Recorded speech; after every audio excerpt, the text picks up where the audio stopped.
एक जमाना था कि बाड़मेर लोग उनकी नौकरी भी लगती थी तो यहाँ आने से कतराते थे।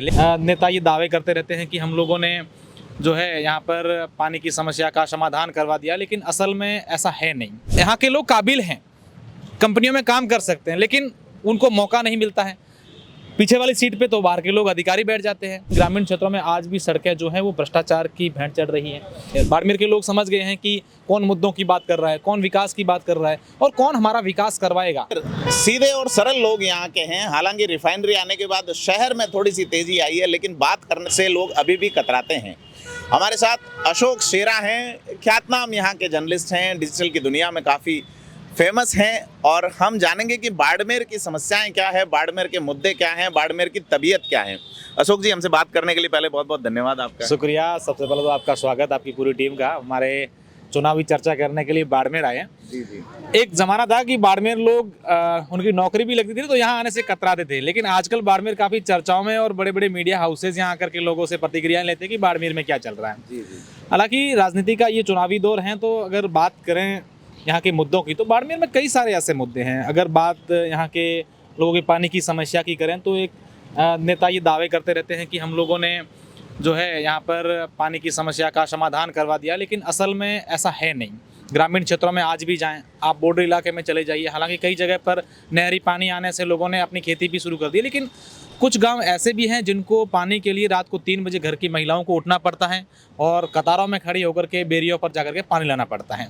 ये वही बाड़मेर है यहाँ के लोग जहाँ बड़ी बड़ी कंपनियाँ काम करती हैं, और इस कंपनियों में बाड़मेर के लोग इनोवा की आगे वाली सीट पर बैठते हैं। यहाँ के लोग चाहते हैं कि हम भी पीछे वाले सीट पर बैठे। मेरे कहने का मतलब, यहाँ के लोग सिर्फ मजदूरी का काम करते हैं, ड्राइवरिंग करते हैं। यहाँ के लोग काबिल हैं, कंपनियों में काम कर सकते हैं, लेकिन उनको मौका नहीं मिलता है। पीछे वाली सीट पे तो बाहर के लोग अधिकारी बैठ जाते हैं। तो ये कहीं ना कहीं मुद्दे हैं। इसके अलावा सीहोर विधानसभा क्षेत्र जो इस बार पूरे प्रदेश में चर्चाओं में, वहाँ डीएनपी का मुद्दा, जहाँ के लोग आज भी कई समस्याओं को लेकर जूझ रहे हैं। किनको घर बनाना हो, कुछ समय कनेक्शन करना हो, तो वो तमाम चीज़ें नहीं हो पा रही। इसके अलावा कई सारी ऐसी चीज़ें हैं जो बाड़मेर के मुद्दे हैं। बात कंपनियों की हो गई, पानी की हो गई, और सड़कों की अगर बात करें तो ठीक है, सड़कें जो बड़ी सड़कें हैं वो अच्छी बनी है, लेकिन ग्रामीण क्षेत्रों में आज भी सड़कें जो हैं वो भ्रष्टाचार की भेंट चढ़ रही हैं। एक सड़क बनती है, महीने भर में सड़कें टूट जाती हैं। तो तमाम मुद्दे हैं बाड़मेर। उन मुद्दों को लेकर बाड़मेर के लोग इस बार चुनावी माहौल में हैं, और ये नहीं कह सकते बाड़मेर के लोग जो जागरूक नहीं हैं, जिसने जो कर दिया, जनता को बरगला दिया, उसमें बाड़मेर के लोग अब जाने वाले नहीं।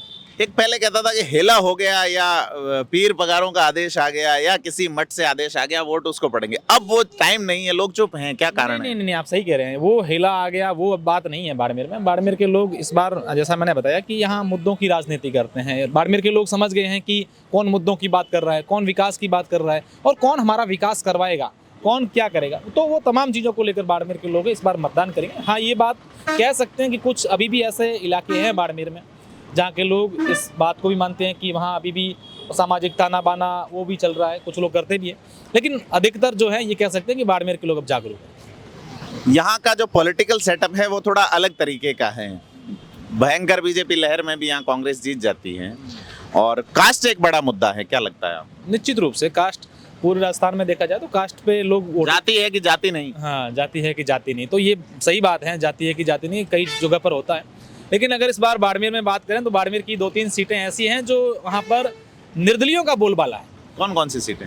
शिव को देख लो आप, शिव हॉट सीट बनी हुई है। हॉट सीट बनी हुई है। बाड़मेर को देख लो, बाड़मेर में कांग्रेस की फाइट जो है वो निर्दलीय से है, बीजेपी तीसरे स्थान पर है।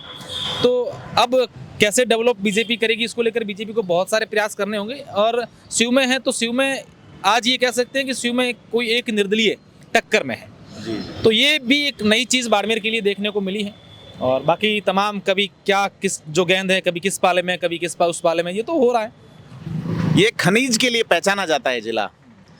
सोना एक धातु है, और सोनाराम यहाँ के सांसद रहे हैं। कभी इस कसौटी पे कसे जाते हैं, कभी उस कसौटी पे कसे जाते हैं, कभी कांग्रेस की, कभी बीजेपी की। क्या लगता है, लोग क्या सोचते हैं इस बारे में? सोनाराम जी एक कद्दावर नेता है इस क्षेत्र के, और उनके समर्थक भी खूब अच्छे लोग उनके मानते भी लोग उनको। सोनाराम जी पहले बीजेपी के सांसद रहे, फिर बाड़मेर से 2018 में चुनाव लड़े, हालांकि 33,000 वोटों से वो हारे थे। अब ये कयास लगाए जा रहे थे कि सोनाराम जो हैं वो इस बार चुनावों में क्या करने वाले हैं, लेकिन आखिरकार कांग्रेस की आखिरी सूची में सोनाराम का नाम जो है गुड़ामालानी से आ गया। हालांकि वो हेमाराम पहले ऐलान कर चुके थे मैं चुनाव नहीं लड़ रहा हूँ। अब हेमाराम जी उनके साथ डोर टू डोर जा रहे हैं, प्रचार कर रहे हैं, पूरा सपोर्ट कर रहे हैं। देखने वाली बात होगी, लेकिन अभी ये कह पाना जल्दबाजी होगा कि वो मजबूत हैं या वो कमज़ोर हैं। नहीं, मैं ये नहीं कह रहा। जैसे हेमाराम जी जिनकी बात करते हैं, उन्होंने ये कहा था कि मैं युवाओं को मौका मिलना चाहिए, युवाओं और रोजगार की बात आपने की, और युवाओं के नाम पे उन्होंने सीट छोड़ी और कांग्रेस ने उनसे भी बुजुर्ग को सीट थमा दी और अब वो प्रचार कर रहे हैं। तो क्या हेमाराम जिस मुद्दे पे थे कि भाई यूथ को मौका मिलना चाहिए, वो एक बुजुर्ग के लिए दौड़ रहे हैं? ये मुद्दा है, गुड़ामाला में ये मुद्दा है। कई जगह पर हम लोग गए, तब ये बातें सामने जरूर आई कि लोग कह रहे, इस बात को लेकर भी जिक्र किया। लेकिन हेमाराम जी कोशिश में लगे हुए हैं इस मुद्दे को कैसे जो है लोगों से बाहर निकाले, और सीट निकालने की कोशिश हेमाराम जी की भी है। और उधर के विश्नोई जो प्रबल दावेदार बीजेपी के हैं थे और उनको टिकट मिल गई, वो अच्छी स्थिति में है। अभी दोनों की जो है वो मजबूती से चल रहा है सब कुछ। 2004 में मैं बाड़मेर में रहा था कुछ समय, दैनिक भास्कर में थोड़ा काम किया था, तो उस वक्त यहाँ प्याऊ बहुत हुआ करते थे। आजकल बोतल बंद पानी मिलता है और बोतल की एक पार्टी भी यहाँ पे है, चाय की केतली के साथ में।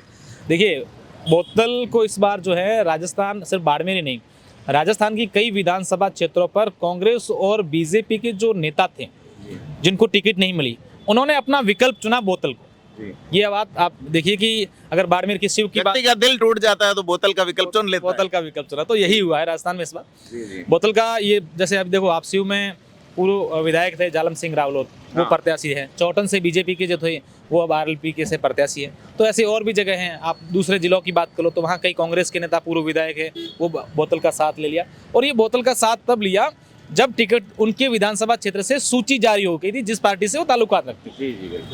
ये एक विधायक हैं जो कि तीसरे जिले से चुनाव लड़ रहे हैं। पहले बाड़मेर से लड़े शिव से, फिर झालरापाटन गए, अब बालोतरा जिले में लड़ रहे हैं सिवाना से। मानवेंद्र सिंह, क्या लगता है आपको? नहीं, मानवेंद्र सिंह ट्राई तो जैसलमेर से कर रहे थे। उन्होंने इस बात को लेकर एग्री भी किया है कि मैं जैसलमेर से ट्राई कर रहा था, और उन्होंने अपना जो है ऑब्जर्वर आए थे, उन्होंने यही इच्छा जाहिर की मैं जैसलमेर से लड़ूंगा। लेकिन आखिरकार उनको टिकट जो है सिवाना से मिली है। प्रयास कर रहे हैं, टक्कर है। रोजगार वाला आपने इशू उठाया कि बाड़मेर में रोजगार, स्थानीय लोगों को कंपनियों में रोजगार का संकट है। एक सीएसआर फंड की भी बात चलती है, यहाँ इतना कोई खर्च नहीं होता जबकि बड़ा सीएसआर है, क्या कारण है?